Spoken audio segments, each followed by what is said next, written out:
This is Best Served Cold by Justine Musk. And it's a very 80s-esque story. Certain aspects of the 80s well represented here. Okay, it's Best Served Cold. Locking the girl in the closet sounded bad, Thad knew, but it's not like it was a cramped little coffin of a closet, or even what a typical person thought of when a typical person thought closet. It was a freaking room, lined with his $3,000 suits, $500 custom shirts. Also his more casual wear, his organic cotton and denim and cashmere. Also his rows and rows of Ferragamo shoes, his cowboy boots, his sneaks. There's a rack just for all his leather jackets, because a person could never have too many leather jackets. And push them aside and you'd find his built-in safe, where he kept some cash and a few prized videotapes and a stash of cocaine that would make Scarface proud. He was taking the girl on a tour of the house, separating her from the little herd of friends she'd come with. Wasn't exactly sure when they had arrived. Naveed had sent them, knowing how reluctant Thad was to step out of the house ever since he'd walked in on a burglary, been tied up naked and thrown in the back of a car and dumped at the bottom of the hill, where he'd had to hop across the road at 2 a.m. and pound on the door of the Bel Air security guard house. The delivery of attractive females was a service Naveed provided for a few select friends. He owned the club Tasty. He would round up cute girls and put them on a shuttle bus and send them to a house in the hills for a private party. They weren't prostitutes or anything, just sweet young things from the Valley or the OC who wanted the buzz of being around wealth and fame, even if it was B-level fame or notoriety, as in Thad's case.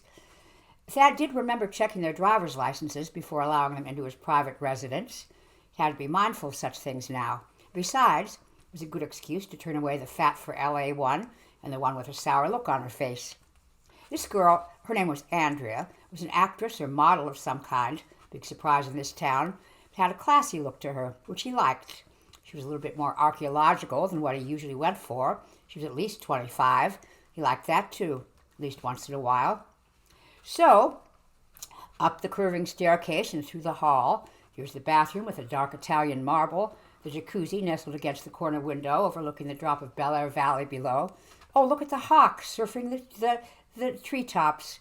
Nature is so wonderful. And into the bedroom with a big platform bed right in the center, heaped with zebra-printed pillows. Oh, look at the African masks on the walls. African art is so wonderful. And then see this amazing closet. He guided her inside and went to his safe and chopped up some lines on the back of a framed Picasso drawing that someone, not him, had set on the center aisle for precisely this purpose. Then they were making out. When he had his tongue in her mouth and his hand on her breast, he realized she was yielding and open. He could fuck her right here, right now. Which wasn't exactly what he'd been intending, but he'd been chubby and shy as a kid, the son that his father had labeled a loser. So the fact that he was now that guy who had girls practically throwing blowjobs at him, assuming, of course, that a blowjob was a thing you could throw, which it wasn't, never ceased to amaze him.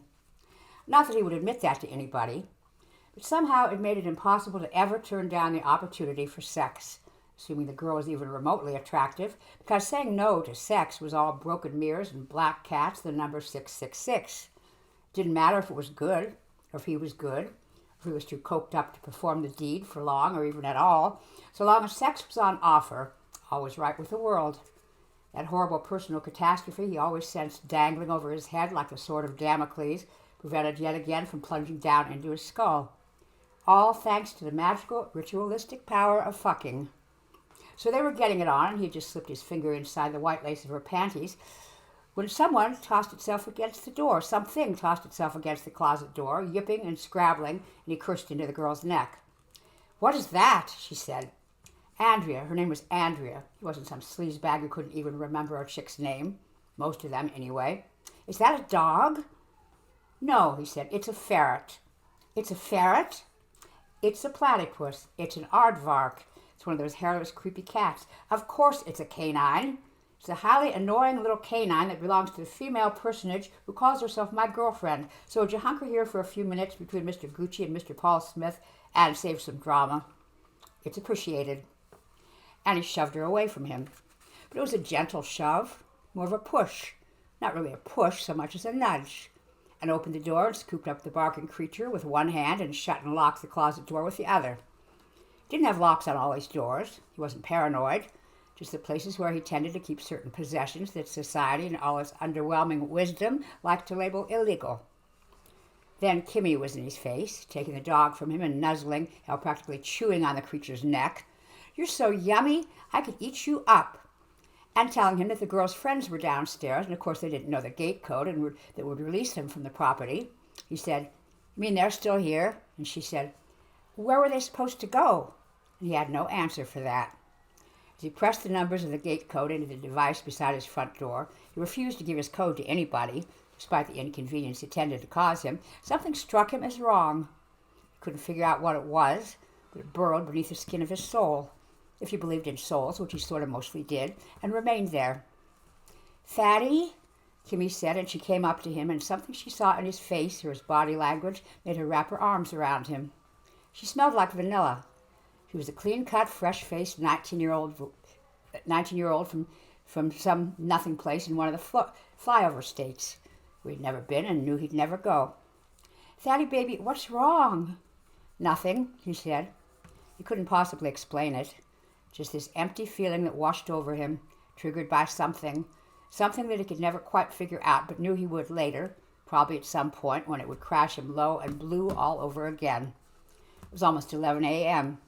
Hadn't really slept since the night before was giving a dinner party in some number of hours. He asked Kimmy to lie down with him for a while, just to hold him, and she liked that.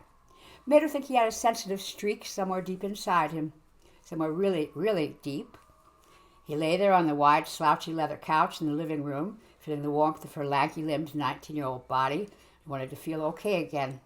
His eyes wide, his mind racing. At one point, she said, "Do you want to talk about it?" She meant the thing that had happened to him, the incident, the burglary, tied up naked romp along the bottom of Bel Air Road. He felt again the cold steel press of the barrel at his temple, the rasp of rope around his wrists and ankles. "No," he said. Somehow time passed. The dry cleaning came, his gray Paul Smith suit, which reminded him that a shower and change of clothes was in order. Why not wear the suit? He kept on his rumpled white T-shirt, his Converse sneakers, for that decadent, cracked-out look. Something was nagging at him, something he'd forgotten about. But Thad was used to forgetting things. He did it all the time. Kimmy went away and came back again, the little dog dancing at her heels. The chef arrived, the servers, one of them so good-looking he would be a male model in an underwear ad, proving once again that some of the most beautiful people in this town were serving the food and drink. The house filled with the smell of roasting flesh. Something was still nagging at him, but he took some business calls and did more lines, and the underwear model put a glass of Opus One in his hand, and his guests arrived. Conversation buzzed. The fresh human presence streaming through the door made him feel better, more relaxed, at least as relaxed as it was possible for him to be. It was a good mix, he thought. The Hollywood type she would expect, an agent, an independent film producer. There was also some kind of internet dude. Rain Betancourt was there, a socialite who'd gotten famous for being best friends with a socialite famous for being famous. The camera crew from her reality show, When It Rains, It Pours, came up behind her like faithful Sherpas. Everybody pretended to ignore them while greeting Rain with extra doses of enthusiasm to get the cameras swinging in their direction. There were a couple of wives or girlfriends, whose names nobody would remember, except Thad, and who would spend the evening chatting quietly with each other or listening to the men. And Z was there. His real name was Zachariah Fields. He'd been composing and producing music for longer than Thad was alive. He was so famous he rarely ventured out of his house. The world came to him, usually in a limousine or town car. He was Thad's neighbor, or more accurately, several of Thad's neighbors, since he owned 3 of the 5 properties on the gated Bel Air cul-de-sac in which Thad had been living for close to 6 years now. "Baby," he said in his booming, throaty voice. "Hey, baby." He pulled Thad into his trademark bear hug, both men competing to see who could slap backs the hardest. Kimmy went in and out of his vision, the little dog at her heels. Hard to say which of them was cuter. "The chef," she reported, "is looking kind of greenish. Think he might be sick? Should he be, handling our food and stuff?" "What?" "The chef." "Who?" "The chef." "Stop talking to me," Thad said, and wandered into the bathroom. He did another bump off the glass of a handheld mirror, wandered back out. Then suddenly they were at the table, a grand oak affair that had been especially designed for Thad's dining room. A raised planter ran down the center and sprouted grass. It was one act by his interior designer that Thad tended to seriously question. The guests peered at each other over the little green stalks. Thad heard himself talking and his guests laughing appreciatively, and suddenly they were halfway through the fish dish. The fish was dry, which struck Thad as pretty damn careless for a chef this expensive. This new chef he was trying out for the first time because someone had recommended the chef to someone who had recommended the chef to Thad. No one seemed to really mind about the fish. Thad didn't have much appetite anyway. He realized that Rain was talking to him. Apparently, she'd asked him a question because she seemed to be expecting an answer. And a crew member stepped up to Rain and whispered in her ear. Rain stood, and there was some happy male ogling as she and the crew person fiddled with the mic pack taped above the low rise of her jeans. Then Rain sat down and said, as if she was saying for the first time, which Thad suspected she was not, "You and Sabine are friends now, right?" "You know Sabine?" someone said. Sabine was one of his ex-girlfriends. "Not really," Rain waved a hand. "We move in some of the same circles." "The beautiful people circles," someone said. "Those are small circles." "Unfortunately so." Sabine, with the flowing red hair that had first caught Thad's eye because he hadn't done a redhead in a long time, and the sharp green eyes that had become maybe a little too sharp for his liking. Sabine, with her cultivated air of mystery, all those charms and amulets and shit.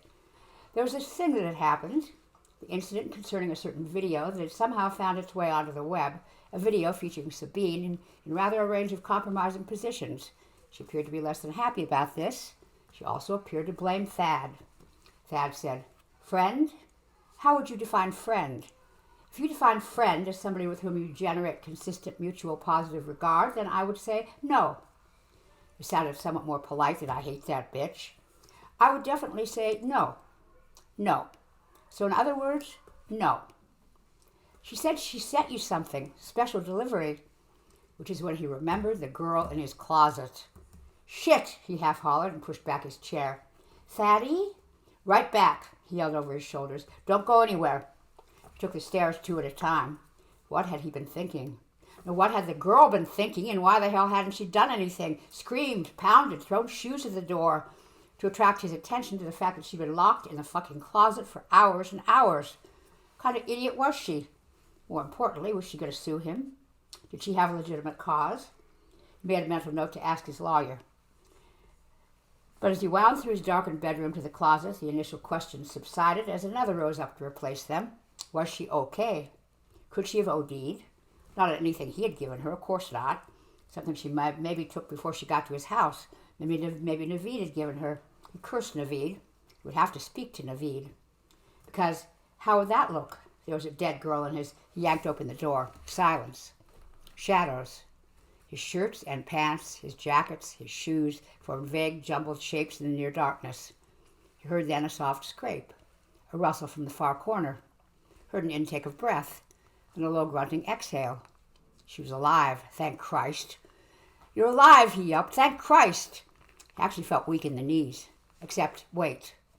Should her breathing sound quite so bubbly, like she was dragging air through her own, was blood the word he wanted?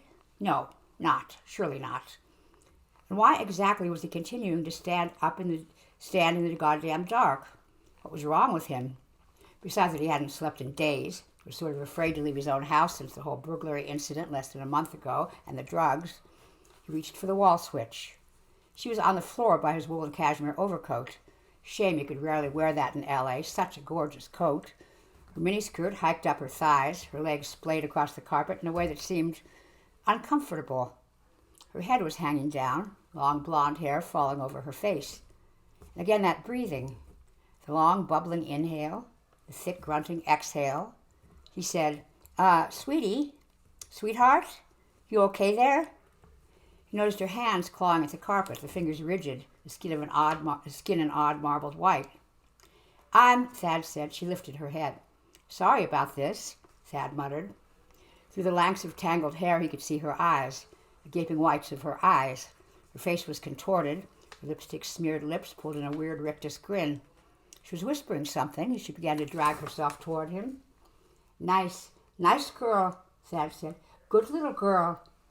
She wasn't whispering actual words. It was gibberish, like she was speaking in tongues or something.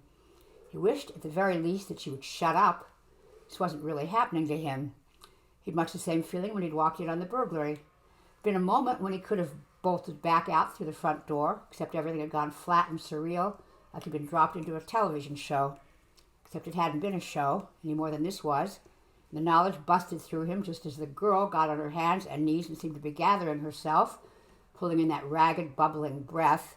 He saw the discoloration in her cheeks and throat and cleavage and realized she was rotting. The smell in the closet was the smell of rotting flesh. She launched herself at him, head down, blonde hair flying. Thad stepped back. He shut the door just as her face came so close he could see the pupils roiling in the great dead white of her eyes. There was a heavy thumping sound as she slammed against the door, and again as she dropped to the ground. Thad stood there. He listened. Nothing. No sound. Opened the door just a crack and peered inside. Saw the girl's limp form on the floor. She wasn't whispering anything anymore. He might have thought she was dead, except for the wretched thing that was her breathing. Before he could think about what he was doing, he leaped over her. 2 strides and he was at his safe, hands shaking as he worked out the combination. He was grabbing the vials, the bag of cocaine, shoving them in the pockets of his jacket. He was vaulting over the girl. Did he maybe feel her fingers brush the pant leg? Hear again the hoarse, senseless whisper? It wasn't his imagination, as if it even mattered. Just shut the door and backpedal.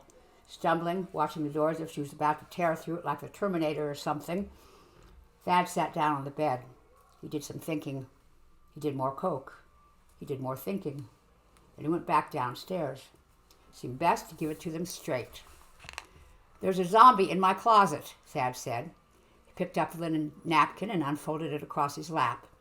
His guests were looking at him. The grass was sticking up along the center length of the dining room table. He really needed to talk to his interior designer about that. Fucking grass. His guests were still looking at him. He felt the need to keep on talking. "This girl, she's been in my closet for many hours," he babbled, "and I just went upstairs to let her out, right? Except she was on the floor in this really weird position, and she looked up at me like this." He contorted his own face to demonstrate. "And she came at me like this," got out of his chair to show them, then sat down again, picked up his napkin from where it had fallen on the floor.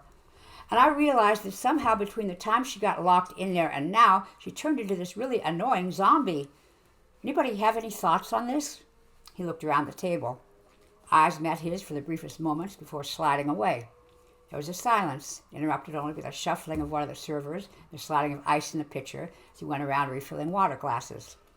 He missed his aim with one, water splashing and dripping off the edge of the table, but no one except Thad seemed to notice. It was a loud thunk as the cameraman dropped his camera.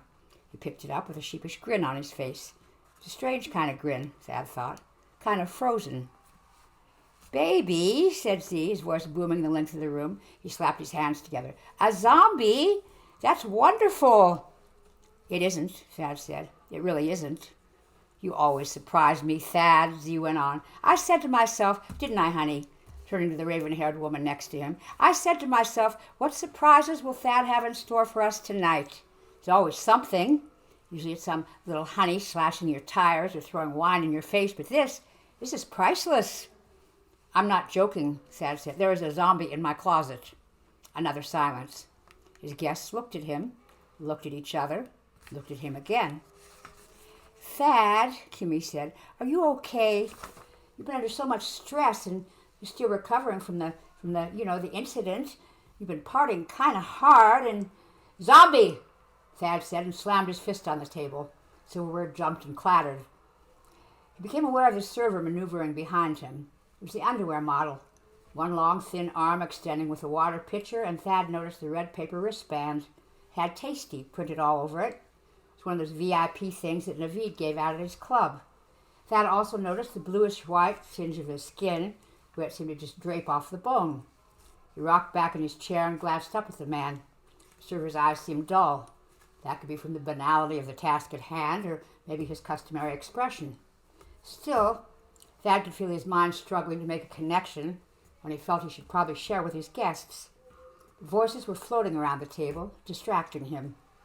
"If there really is a girl and she's sick or something, maybe we should get her to a doctor." "She doesn't need a doctor," Thad said. "She would eat the doctor." "Thaddy, why is there a girl in your closet?" "Zombies aren't sexy like vampires. Would you ever want to fuck a zombie?" "Of course not. Zombies are the walking undead. But so are vampires." Actually, said the agent, who tended to be a bit of a know-it-all, real zombies don't technically qualify as the undead. What appears to be death is actually a brief coma. They seem to be rising from the dead, reanimating, if you will, when really they're only waking up. I thought it was some kind of voodoo thing, Haitian zombie powder, like protein powder, only not. Thaddy, why is there a girl in your closet? That was the old zombie, the agent's boyfriend, who was a manager, informed them. He sipped his wine. Now there's the new zombie. I get it, like the old face, but now there's the new face. And by the time I'm old enough to need it, we'll have this new face. You better hurry up. You're almost 28, sweetie. Sweetie, don't throw that bread at me. I said don't throw. There's this absolutely fabulous urban legend going around. One of my writers and I jumped all over it. Fleshed out a treatment that sold to Warner's just this morning. There were murmured congratulations, a few of which might have been sincere, about a drug. It's supposed to be this new fabulous club drug, right? Keep you up all night, keep you moving, like ecstasy, only better. I never got the whole E thing. Coke is so much better. It's a generational thing. Fatty, it's not a generational thing. Everybody does Coke. I never do Coke. You're such a liar. It's one of the two big lies that women at the clubs will always tell you. I never do Coke. What's the other one? It's like cocaine invents other people just for you, so you could go to their parties and talk about yourself. Some genius was developing it in his parents' basement in Palo Alto. I lived in Palo Alto during the dot-com boom. God, the parking. You could never find parking. And I could never remember where I parked, so I'd end up wandering the streets like some homeless, carless person or pedestrian. Only what he came up with instead was this substance that had some highly questionable side effects. Fatty, once it gets into your blood, it acts like a virus, kind of flesh-eating virus, the manager said, that infects your skin, your muscles, and your brain. It's also contagious, you understand? You'd slip this thing to someone, zombie roofie, infect them, and then watch the infection spread in a very short time. My kid's birthday party is going to have a zombie theme. You want to turn your kids into zombies? No, I said a zombie theme. I want to turn his kids into zombies. Fatty, honey, but he thought, hey, I got this thing. Maybe I could sell it to the military, for biological warfare or something. It's like the swine flu, only not. So he goes to a friend of the family for advice, and the friend knows someone who knows someone. So to make a long story short, this drug ends up in the hands of a profoundly well-heeled, connected, and esoteric few. Thad, at least it wasn't the Scientologists, or the gay mafia. I liked the gay mafia, who started experimenting with it for their own personal use, and that, the manager said triumphantly, is where our screenplay begins. You're saying this is an urban legend? Because this is news to me. It's just starting to get passed around. Actors mostly. You know how they are. Like I said, we jumped on it. How much did the treatment sell for? A lot, the agent said. He and his boyfriend exchanged smug little smiles. A pounding from upstairs. Repeated thumps so strong and loud that Thad imagined he could hear, or maybe he actually could, his senses seemed so heightened, the closet door rattling in its frame. That's her, he said. I guess she wants out. Thad arranged 2 lines of cocaine beside his plate, lowered his nostrils, and hoovered it all off the tablecloth. As the pounding sounded again, he sniffed and rubbed his nose and tipped his head back. He blinked repeatedly. The light from the chandelier was rather dazzling. Don't know what's going on, someone was muttering. Somebody should maybe do something. Oh, hell, I'll do it, Thad said. He got up, misjudging the distance between chair and table, and banged his knee. I'm the host. Falls to me. Thaddy, why is there a girl in your closet? He loped up the stairs, ducked into the bathroom, and shut the door. He dug his cell phone from his pocket. Why is there a girl in your closet? Why, indeed? It seemed to Thad an excellent question. Before that girl Andrea had somehow gotten herself into the closet, she had gotten herself into his house. And how exactly had that transpired? Special delivery. He called Sabine's number. He was good with girls' numbers, just like he was good with their names. Most of them, anyway. He got voicemail. He left a message that he thought was admirably succinct. Put some cocaine on the edge of his credit card, lifted it to his nostrils, snorted. Which was when he noticed the silence. The pounding had stopped. Footsteps in the hall beyond the bathroom door. Shuffling, dragging footsteps. Thad was no idiot. He knew who that was. And it occurred to Thad that possibly, if Very possibly, in his rush to get away from the zombie girl, possibly to do another line of coke, he had forgotten to lock the closet door. He said, "Oh, shit." He considered the situation, tried to consider the situation. He was aware that the level of his thinking was not at its finest. In fact, it seemed to be getting fuzzier by the minute. He felt surprisingly good, though. Strong, invincible, and a little hungry. Although his knee hurt from where he'd banged it against the coffee table. He hitched up his pant leg.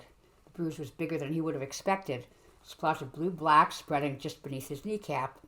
But he had to focus. The problem was not the bruise on his leg. The problem was the zombie currently on its way downstairs to greet his dinner guests. And yet, he was still sharp enough to know what he was not hearing. He was not hearing screams and sounds of mayhem.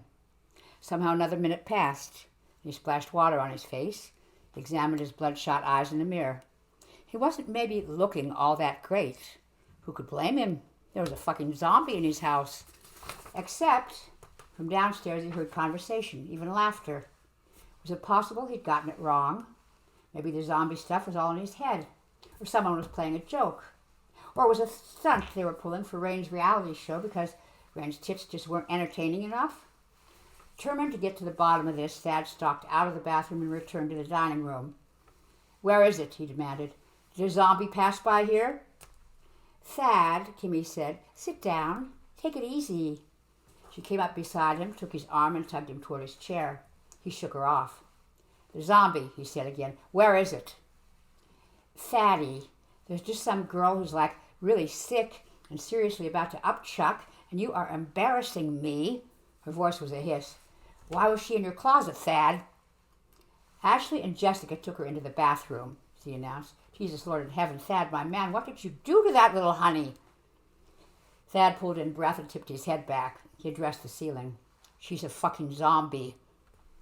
"Sit," Kimmy snapped, and her voice was so authoritative, so unlike her usual kitten self, Thad found himself abruptly sitting.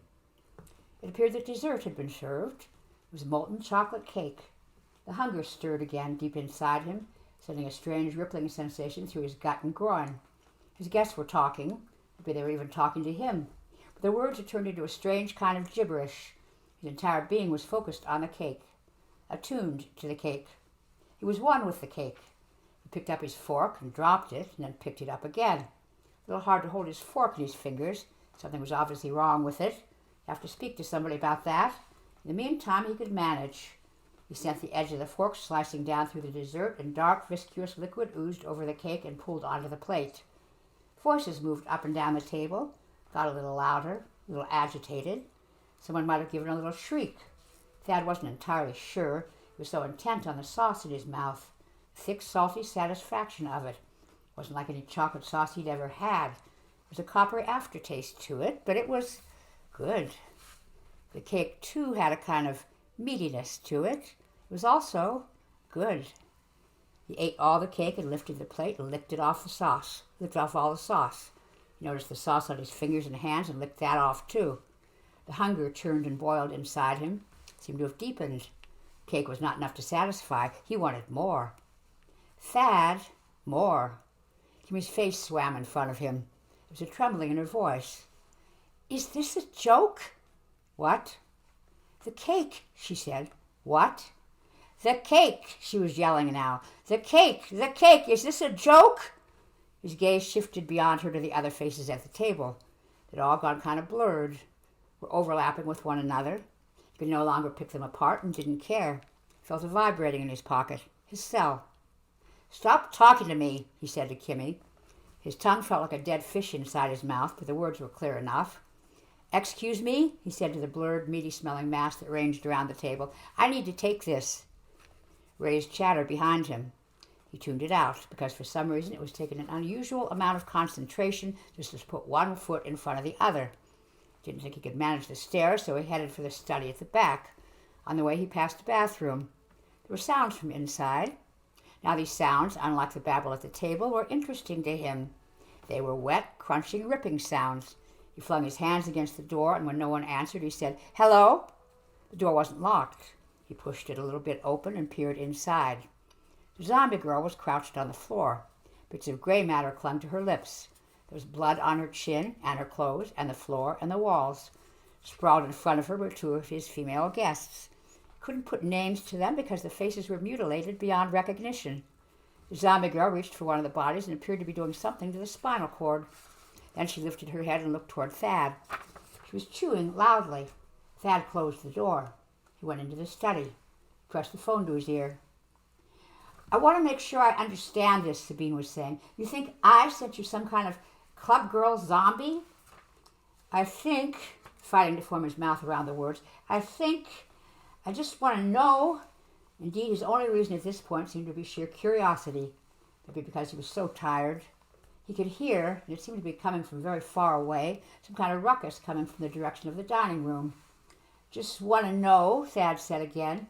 Came out, just want to know, yes or no. Sabine was laughing. The sound hurt his eardrums. He held the phone away from his head, waited a moment, pressed it back to his ear. She was still laughing. Now there was a wild, hysterical ring to it. I didn't send you the girl. I sent you the chef. The chef, he said blankly, and the servers, and Rain's new camera crew. I did not send you that girl. She got infected all on her own. You got her all on your own. Fuck it, I should have known it would turn out like this. You're so predictable. He had nothing to say. But you know what this means, Thad? It means it's spreading. That was not supposed to happen. That was not in the plan, okay? This could be the end of the fucking world, and it's all because you're an asshole. Thad tried to say, I'm not the one who, but his mouth couldn't do it. Then she hung up the phone.